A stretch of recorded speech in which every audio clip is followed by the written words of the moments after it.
Students, आज अपन देखेंगे कि संयुक्त और मिश्रित पूर्तियों में क्या असमानताएं हैं। पहला पॉइंट देखिए, इसमें प्रकृति। संयुक्त पूर्ति की प्रकृति इस प्रकार की होती है कि प्राकृतिक रूप से सभी उत्पाद एवं सेवाएं एक दूसरे से संबंधित होती हैं। मिश्रित पूर्ति में सभी प्रकार की वस्तुएं सेवाएं अलग अलग प्रकृति की भी हो सकती है, जिन्हें व्यापारिक उद्देश्य से या परिवहन की सुविधा हेतु मिश्रित रूप से बेचा जा सकता है। दूसरा पॉइंट, पृथक पृथक भी संभव है या नहीं।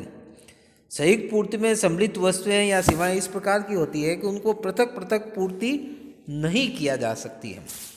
मिश्रित पूर्ति में सम्मिलित वस्तुएं और सेवाएं इस प्रकार की होती है कि यदि उनकी पूर्ति मिश्रित रूप में नहीं होती तो पृथक पृथक भी पूर्ति की जा सकती थी। तीसरा पॉइंट, सब में से किसी एक वस्तु या सेवा को प्रमुख पूर्ति माना जाता है। जो संयुक्त पूर्ति है, कंपोजिट सप्लाई, उसमें किसी एक वस्तु या सेवा की पूर्ति को प्रमुख पूर्ति माना जाता है। इसके अतिरिक्त जितनी भी वस्तुएं सेवाएं होती हैं उन्हें सहायक पूर्ति माना जाता है। जबकि मिश्रित पूर्ति में ऐसी कोई अवधारणा नहीं है।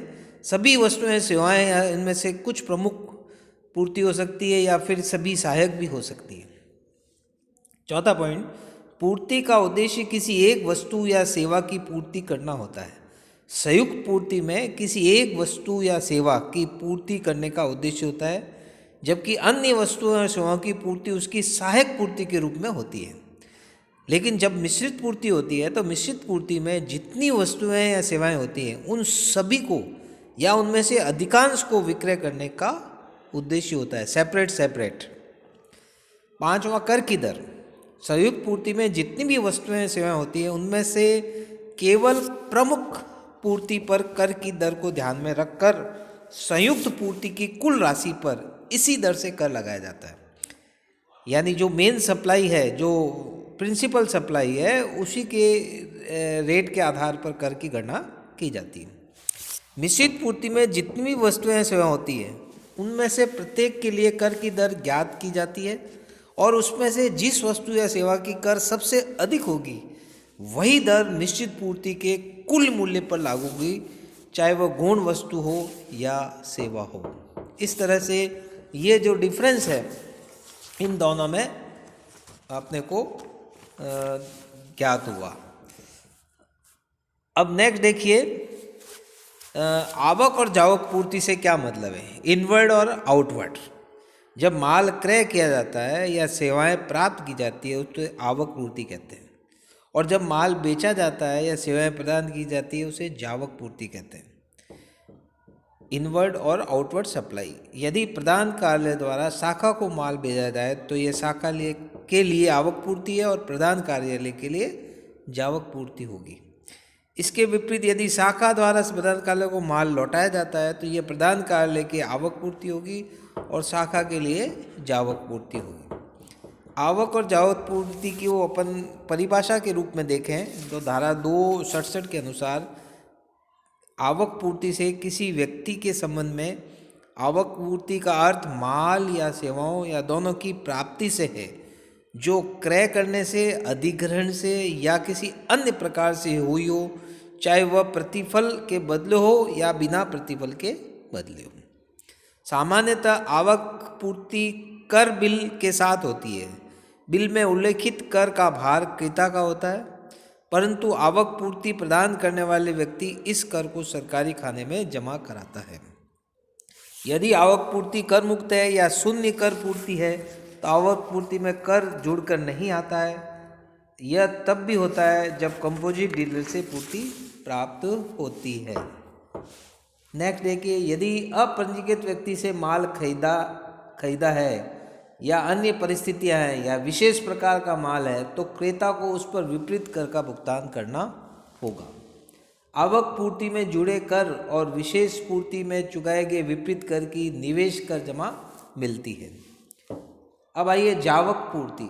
किसी कर योग्य व्यक्ति के संबंध में जावक पूर्ति से तात्पर्य किसी व्यक्ति द्वारा कारोबार के दौरान या उसे बढ़ाने में किया गया या किए जाने के लिए माल या सेवाओं का या दोनों का विक्रय, अंतरण, वस्तु विनिमय, लाइसेंस, किराया, पट्टा, निष्पादन या किसी भी अन्य रीति से की गई पूर्ति से है।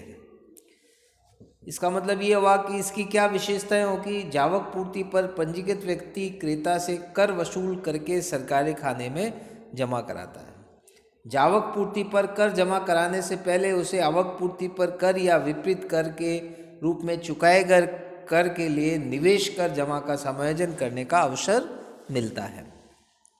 एक व्यक्ति जावक पूर्ति के संबंध में ग्राहकों से वसूल किए गए कर में से केवल वही राशि सरकारी खजाने में जमा कराता है जो निवेश करके जमा के समायोजन के पश्चात बची हुई रहती है।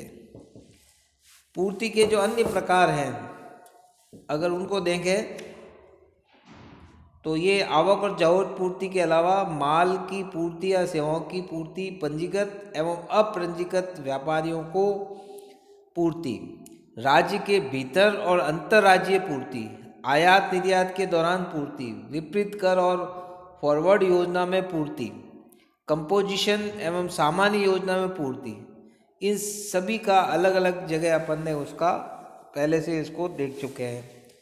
माल की निरंतर पूर्ति, माल की निरंतर पूर्ति से आशय माल की ऐसी पूर्ति से है जो किसी अनुबंध के अधीन तार, केबल, पाइपलाइन और अन्य नलिका के माध्यम से या अन्यथा निरंतर रूप से या आवृत्ति आधार पर उपलब्ध कराई जाए या उपलब्ध कराने के लिए अनुबंध किया जाए और जिसके लिए नियमित या समय अनुसार पूर्तिकर्ता प्राप्तकर्ता के लिए बीजक बनाता है और उसके अंतर्गत ऐसे माल की पूर्ति भी सम्मिलित है जो सरकार किन्हीं शर्तों के अधीन रहते हुए अधिसूचना द्वारा निर्दिष्ट करे।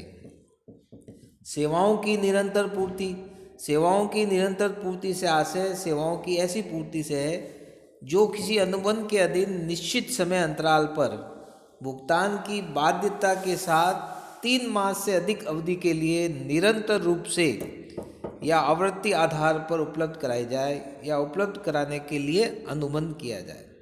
और इसके अंतर्गत ऐसी सेवाओं की पूर्ति भी सम्मिलित है जो सरकार किन्हीं शर्तों के अधीन रहते हुए अधिसूचना द्वारा निर्दिष्ट करे।